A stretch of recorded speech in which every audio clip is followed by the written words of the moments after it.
अस्सलाम वालेकुम। तो उम्मीद करते हैं आप सब लोग ठीक होंगे। आज का हमारा टॉपिक है कि चाइना मुल्क से भागने की सीरीज़ के अंदर चाइना कैसे जाया जाए, जो कि बड़ी फेमस जगह है। हमने सुना है कि लोग चाइना जाते हैं पढ़ने, डॉक्टर बनने जाते हैं, इंजीनियर बनने जाते हैं।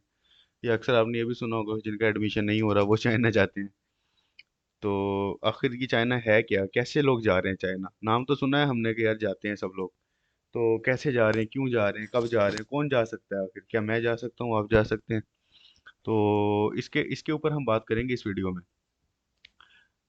तो ऐसा है कि चाइना जो मोस्टली लोग जाते हैं वो जाते हैं सीएससी स्कॉलरशिप के ऊपर, जिसको हम चाइनीज़ गवर्नमेंट स्कॉलरशिप भी बोलते हैं। चाइनीज़ गवर्नमेंट स्कॉलरशिप एक ऐसी स्कॉलरशिप है जिसके अंदर आपको पढ़ने के लिए पैसे दिए जाते हैं। आप पढ़ते भी हैं, आपको पैसे भी दिए जाते हैं, आपको खर्चा भी उठाया जाता है। तो एक सबसे इम्पोर्टेंट जो चीज़ है, आपको अक्सर ख्याल आता है कि हम चाइना ही क्यों जाएं।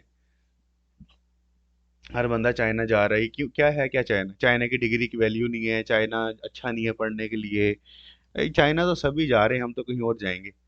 चाइना में कोई कुछ खास बात नहीं है, इसलिए चाइना नहीं जाएंगे हम। तो इस चीज़ को क्लियर करने के लिए चाइना असल में क्यों क्यों चाइना?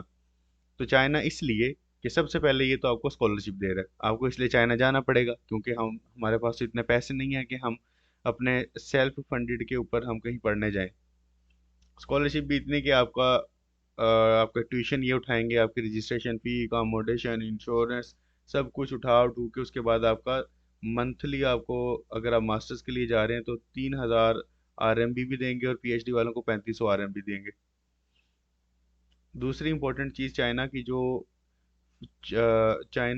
40 यूनिवर्सिटीज़ हैं वो क्यूएस वर्ल्ड रैंकिंग के अंदर टॉप 100 के अंदर आती हैं, जो कि बहुत बहुत बड़ी बात है।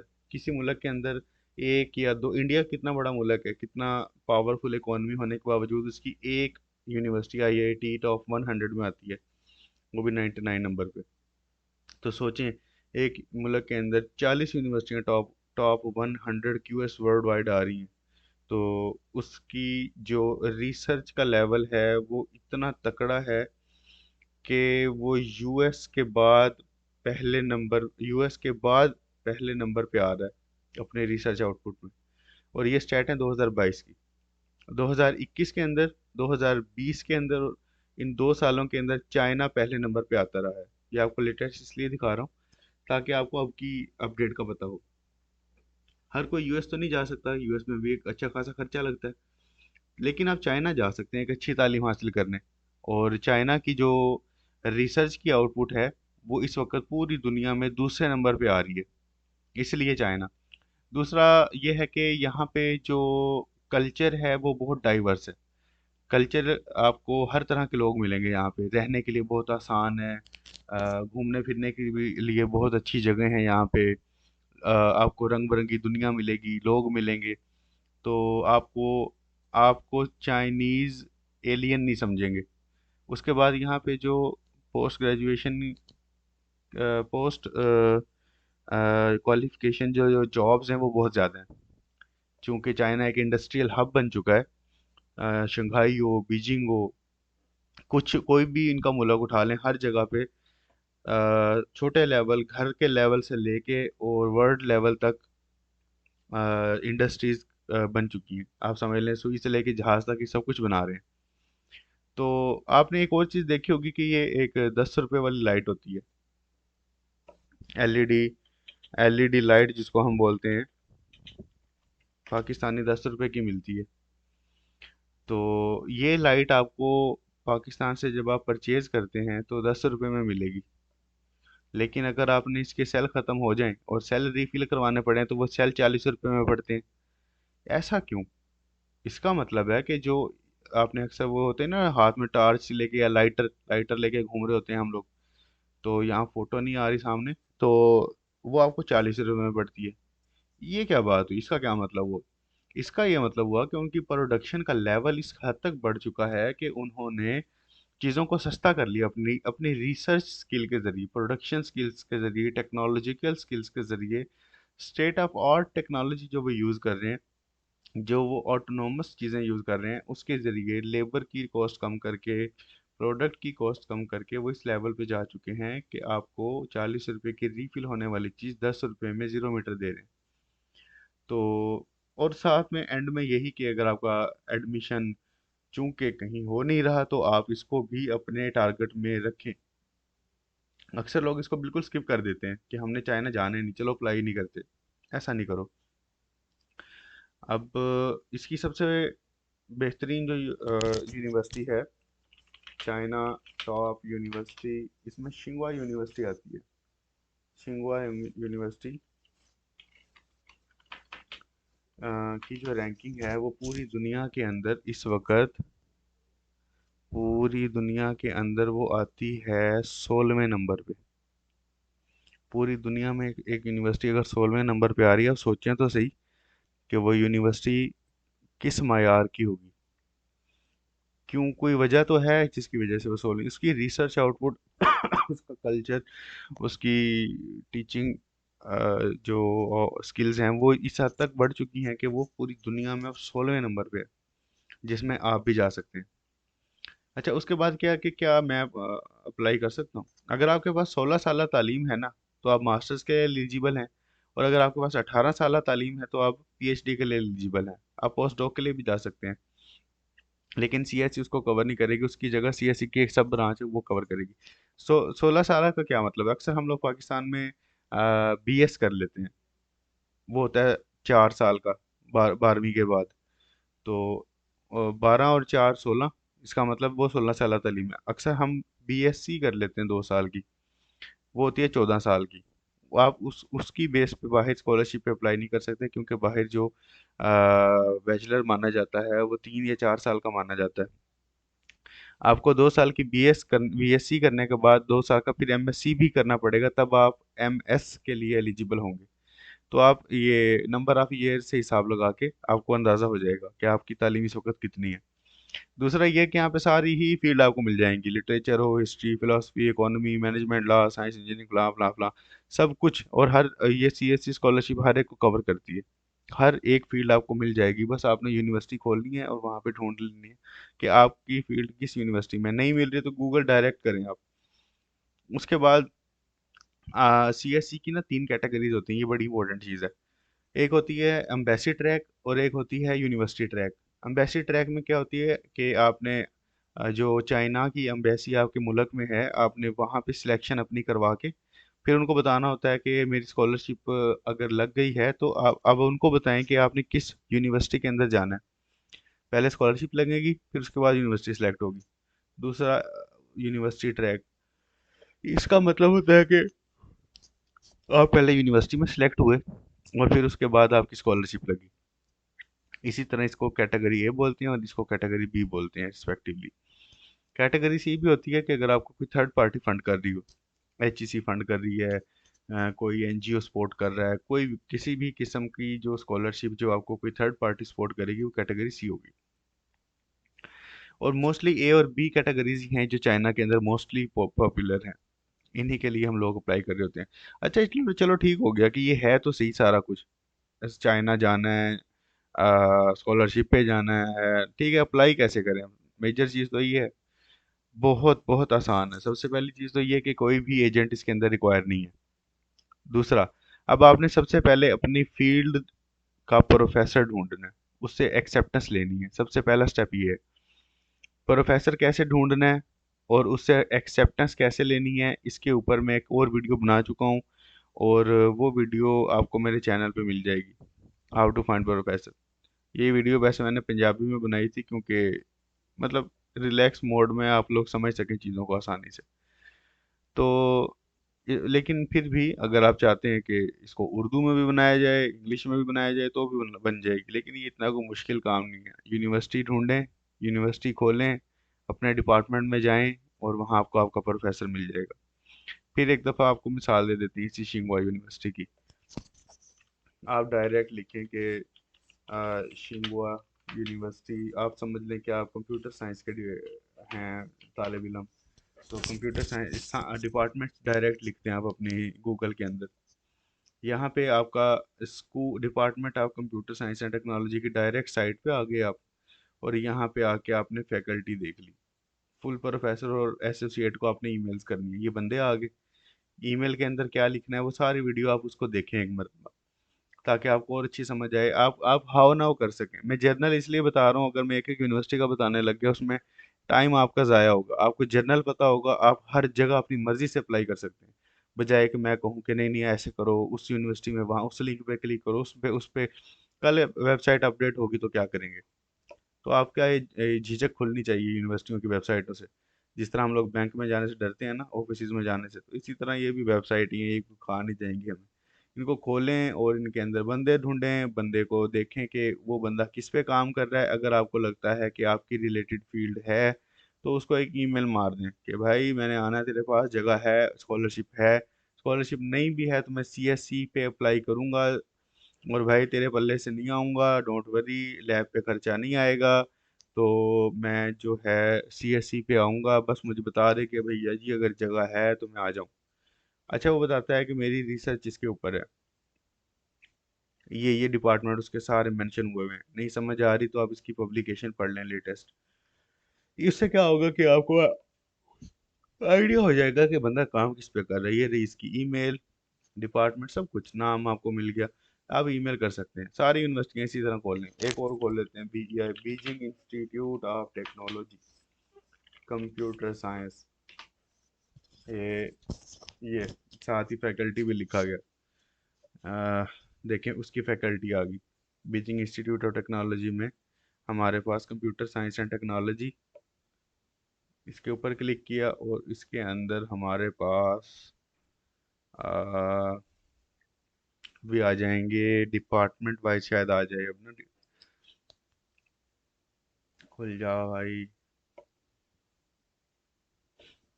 वेबसाइट पे उसी तरह आपको प्रोफेसर्स मिल जाएंगे, उनकी रिसर्च पता चल जाएगी, उनकी ईमेल मिल जाएगी। आप उनको ईमेल करें कि अगर आपके पास पोजीशन है तो मैं आपके पास आना चाहता हूँ या चाहती हूँ।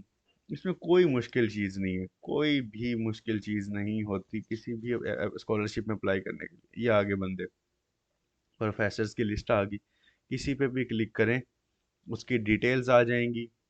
देखें कि वो बंदा किस पे काम कर रहा है, क्या मेजर रिसर्च एरियाज हैं उसके, क्या डोमेन है उसकी। उसको मेल करें, उससे अपनी जो है ना एक्सेप्टेंस लेटर लें।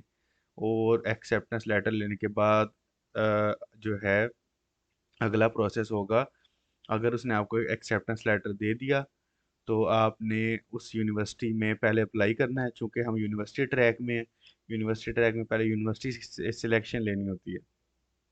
आपने यूनिवर्सिटी की एप्लीकेशन डेट देख लेनी है कि कब ये ओपन हो रही है। बेहतर तो ये है कि अभी से देखना शुरू कर दें, क्योंकि मैक्सिमम यूनिवर्सिटियां सितंबर से या कम अप्रैल तक ओपन रहेंगी। इसके दौरान, इसके दरमियान दरमियान में सारी यूनिवर्सिटियां खोलें और हर एक की एडमिशन डेट देख लें, और उनके पोर्टल पे जब एक्सेप्टेंस लेने के बाद अप्लाई कर दें। और हाँ जी, आपने एप्लीकेशन फ़ी भी पे करनी है। अक्सर हमारा क्वेश्चन होता है कि हम तो स्कॉलरशिप के लिए अप्लाई कर रहे हैं, क्या हमने एप्लीकेशन फ़ी पे करनी है? तो हाँ जी, बिल्कुल आपने करनी है। उसके बाद क्या होगा कि आपने फिर सीएससी का एक अलग पोर्टल है, वहाँ पे भी अप्लाई करना है। आप जिस यूनिवर्सिटी में अप्लाई कर चुके हैं पहले, एप्लीकेशन फ़ी पे कर चुके हैं, उसके बाद आपने सीएससी के पोर्टल पे भी अप्लाई करना है। साथ ही सेम सेम दिन में, कह लें कि उसी दिन, अगले दिन, मतलब डेडलाइन से पहले पहले इधर भी अप्लाई करना है और पोर्टल पे भी।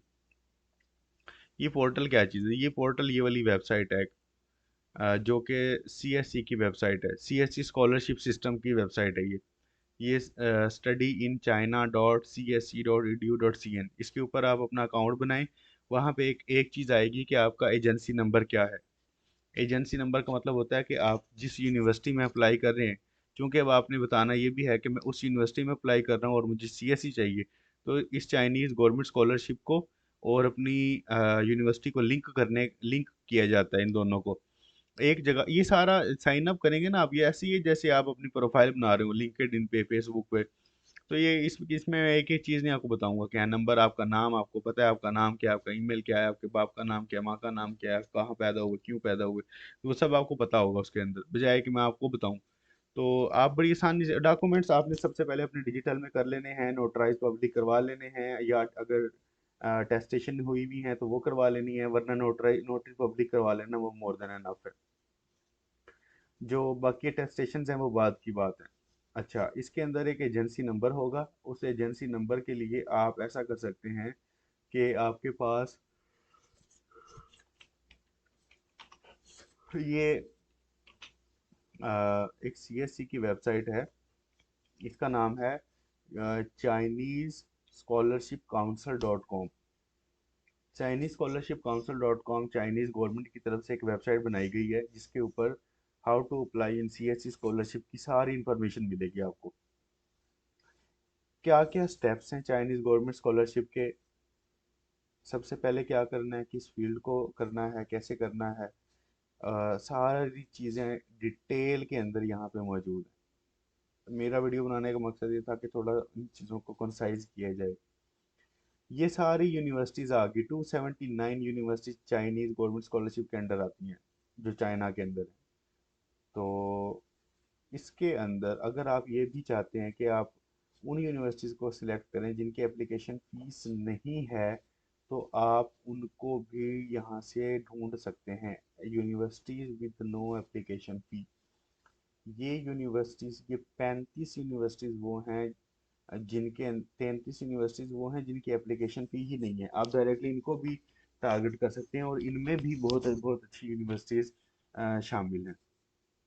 अच्छा, उसके बाद आपको यहाँ पे डॉक्यूमेंट्स के सैंपल्स भी मिल जाएंगे।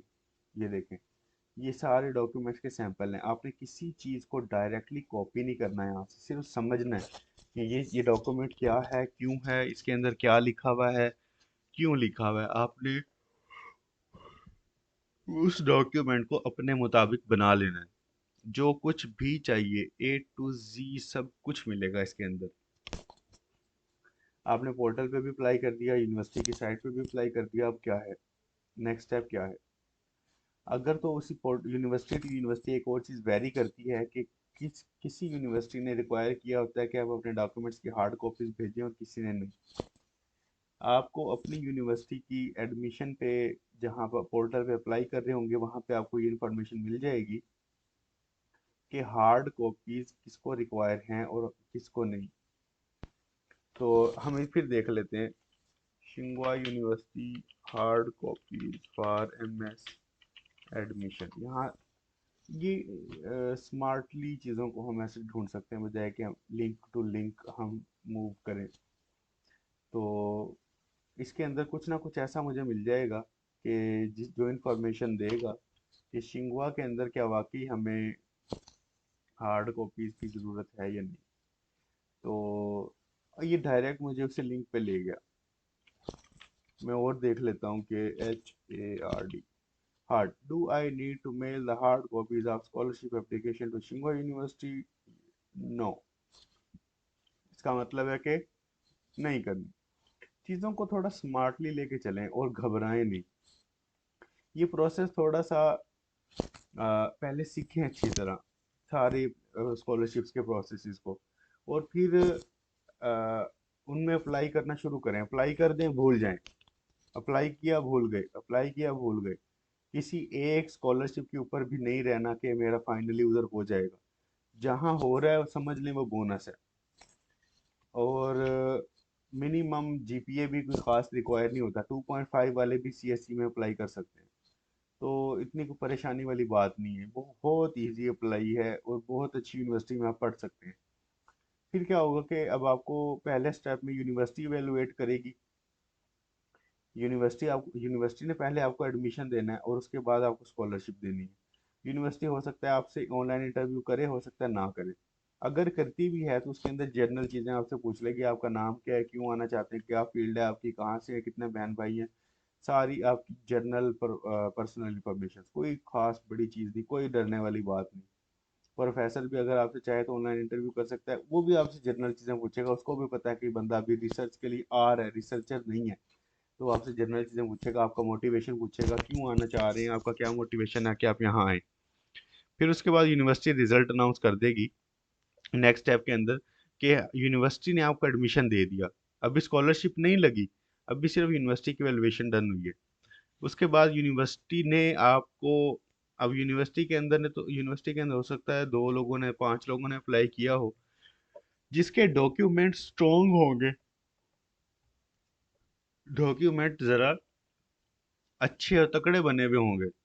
अब स्टेटमेंट ऑफ पर्पस आपका भी बना हुआ है, स्टेटमेंट ऑफ पर्पस एक और बच्चे का भी बना हुआ है, आप उसके अंदर कॉपी पेस्ट कर रहे हैं, वो बंदा जरा अपनी असल स्ट्रगल्स लिख रहा है, प्रोडक्टिव सेंटेंसेस लिख रहा है, होलो वर्ड्स नहीं लिख रहा, होलो सेंटेंसेस नहीं लिख रहा, उसकी लाइफ स्टोरी सारी सिंक कर रही है उसकी आने वाली रिसर्च के साथ, तो डेफिनेटली वो उसको रिकमेंड करेंगे। इसका मतलब होता है कि डॉक्यूमेंट का अच्छा होना या बुरा होना। आपके रिकमेंडेशन लेटर में बस ये लिखा हुआ है कि ये बंदा बहुत अच्छा है, बहुत अच्छा है, बहुत अच्छा है, बहुत अच्छा है, और एक के अंदर लिखा हुआ है कि इस बच्चे ने फलाने प्रोजेक्ट के अंदर रिसर्च पेपर पढ़ के इस प्रोजेक्ट को सॉल्व किया, तो एक दफ़ा ये वाला प्रोजेक्ट जो था ये इतना मुश्किल था कि इसको इंटरनेशनल प्रोफेसर के साथ कोलैबोरेट करके इसने इसको सॉल्व किया, तो दोनों में फ़र्क है ना। ये होता है डॉक्यूमेंट की क्वालिटी। तो ये आपने डॉक्यूमेंट्स के सैंपल्स बार बार पढ़ के अच्छे सेंटेंसेस उठा के उसके अंदर डालने हैं, अपने रिकमेंडेशन लेटर में, अपने एसओपी के अंदर, स्टडी प्लान के अंदर, रिसर्च प्रपोजल के अंदर। उसके बाद यूनिवर्सिटी आपको रिकमेंड करेगी और आपके डॉक्यूमेंट सीएससी स्कॉलरशिप की मिनिस्ट्री को भेज देगी। अगर आपको यूनिवर्सिटी ने पर्सनली रिकमेंड किया हुआ है तो ही आपकी सीएससी लगेगी, वरना नहीं, डॉक्यूमेंट्स की क्वालिटी के मुताबिक। उसके बाद क्या होगा, सीएससी आपको सिलेक्ट कर लेगी और आप यहाँ से उड़ जाएंगे चाइना के लिए। कोई मुश्किल बात नहीं, कोई मुश्किल नहीं, कोई मुश्किल नहीं। अच्छा, अब डॉक्यूमेंट्स चाहिए कौन कौन से? एक तो सीएससी का ऑनलाइन एप्लीकेशन फॉर्म, जो मैंने आपको वेबसाइट बताई कि चाइना के लिए इस पोर्टल पे अप्लाई करना होता है, ये वाला पोर्टल। उसके बाद यूनिवर्सिटी में आपने अप्लाई करना है, यूनिवर्सिटी का ऑनलाइन पोर्टल। आपके जितने भी एजुकेशन सर्टिफिकेशंस हैं वो सारी आपने अपने करीबी कोर्ट से नोटराइज करवा लेनी है। एक आप अगर कोर्ट में जाए ना, जहाँ वकील वगैरह बैठते हैं, वहाँ एक नोटरी पब्लिक का बंदा होता है जिसके पास अथॉरिटी होती है नोटरी पब्लिक की स्टैंप की। वो ठप्पा लगाता है आपके डॉक्यूमेंट्स की कॉपीज के ऊपर, ओरिजिनल पे नहीं, कॉपीज पे, कि ये बंदा जो लिख रहा है वो सच है, ये डिग्री इसकी ओरिजिनल है, तो वो नोटरी पब्लिक करवा लेता है। पासपोर्ट होना चाहिए आपके पास स्टडी प्लान या रिसर्च प्रपोजल होना चाहिए। एक और चीज़, आपका स्टडी प्लान और रिसर्च प्रपोजल, इन दोनों में फ़र्क है। स्टडी प्लान जो बनता है वो रिसर्च प्रपोजल और स्टेटमेंट ऑफ पर्पस के दरमियान की चीज़ कहलाती है। थोड़ा सा आपको एसओपी का होता है टच इसके अंदर, और थोड़ा सा इसके अंदर आपका रिसर्च प्रपोजल का टच होता है। और आपकी एक्सपेक्टेड टाइमलाइन होती है कि आपने आके ये काम कब कब करना है। लेकिन लेकिन स्टडी प्लान मोस्टली रिक्वायर नहीं होता। सो अगर रिक्वायर होता है तो आप इन दोनों से बना सकते हैं। इस पे भी एक अलग वीडियो बनानी है अभी मैंने, लेकिन इसकी भी कॉपी या डॉक्यूमेंट का सैंपल आपको सीएससी की स्कॉलरशिप वाले पोर्टल पे मिल जाएगा। उसके बाद चलते हैं रिसर्च प्रपोजल के ऊपर। ये वैसे एप्लीकेबल होता है जिसने पीएचडी में एडमिशन लेना होता है, एमएस के लिए ज़रूरत नहीं है। लेकिन अभी भी अगर आपके पास मौजूद है ये, तो डेफिनेटली ये आपका एक प्लस पॉइंट है, आपको डेफिनेटली इसका स्कोर मिलेगा। स्टेटमेंट ऑफ पर्पस आपका एसओपी, आपकी लाइफ की स्टोरी। उसके बाद दो रिकमेंडेशन लेटर, आपकी रेजुमाए, फिजिकल एग्जामिनेशन, इसका भी आपको सैंपल मिल जाएगा, ये डाउनलोड करें।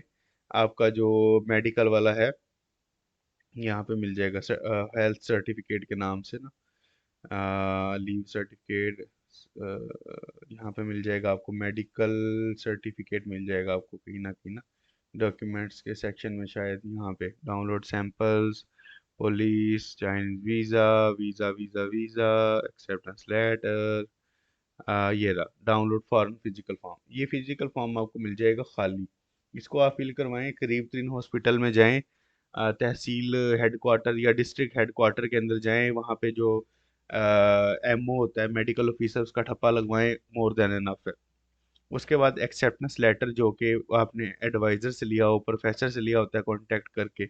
उसके बाद नो क्रिमिनल रिकॉर्ड, जिसको पुलिस सर्टिफिकेट भी बोलते हैं, जो आपके करीब तरीन मरकज़, खिदमत मरकज़ सेंटर से मिल जाएगा, जो पुलिस का एक इदारा है। 2 से 4 दिन में आपको आराम से वो मिल जाता है। अगर आपके पास आयल्स नहीं है तो भी कोई प्रॉब्लम नहीं है, लेकिन आयल्स स्पेसिफिकली कुछ यूनिवर्सिटीज़, जो अच्छी यूनिवर्सिटीज़ हैं, शिंगुआ, पीकिंग, फूडान, इस तरह की अच्छी यूनिवर्सिटीज़ मांगती हैं। हर यूनिवर्सिटी आइल्स नहीं मांगती।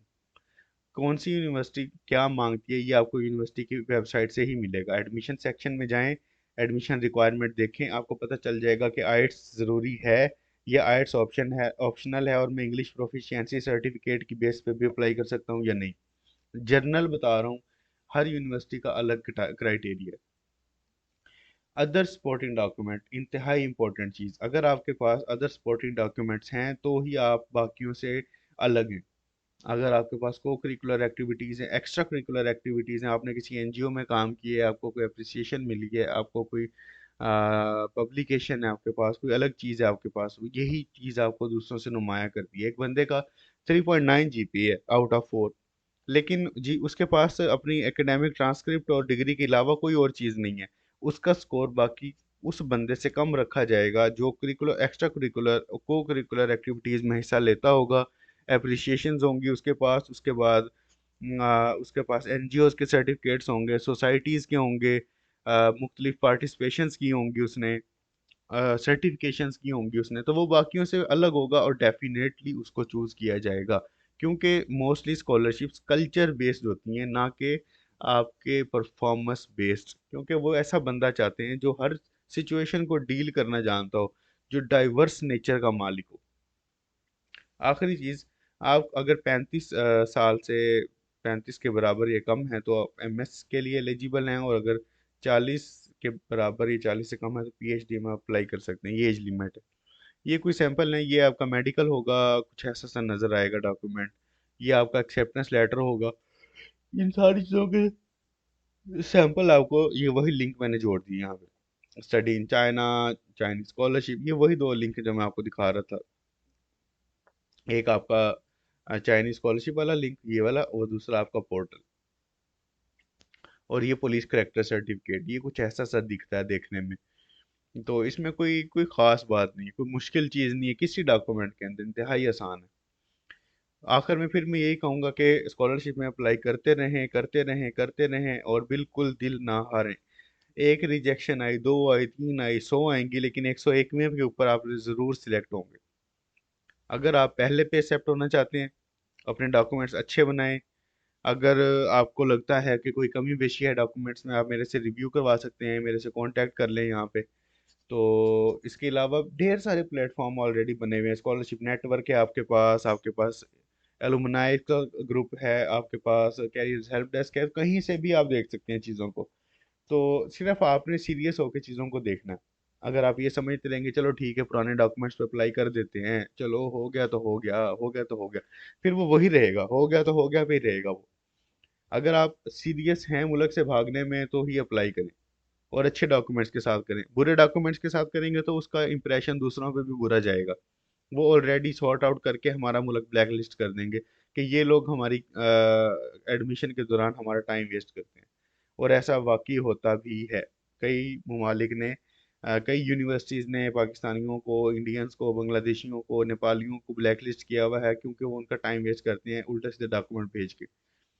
कुछ भेजना होता है भेज कुछ देते हैं, रिसर्च प्रपोजल भेज रहे होते हैं एसओपी के अंदर जो है स्टडी प्लान भेज रहे होते हैं, तो उनको इस चीज़ों का पता ही नहीं होता, डॉक्यूमेंट्स के नेचर का ही नहीं पता होता। तो काइंडली आप सैंपल देखें, यूट्यूब देखें, चैनल देखें, और एंड में आपसे ये रिक्वेस्ट है कि ये काइंडली ये सब्सक्राइब कर दें ताकि मैं पैसा कमा के बड़ा आदमी बन सकूं। तो thank you very much Bros.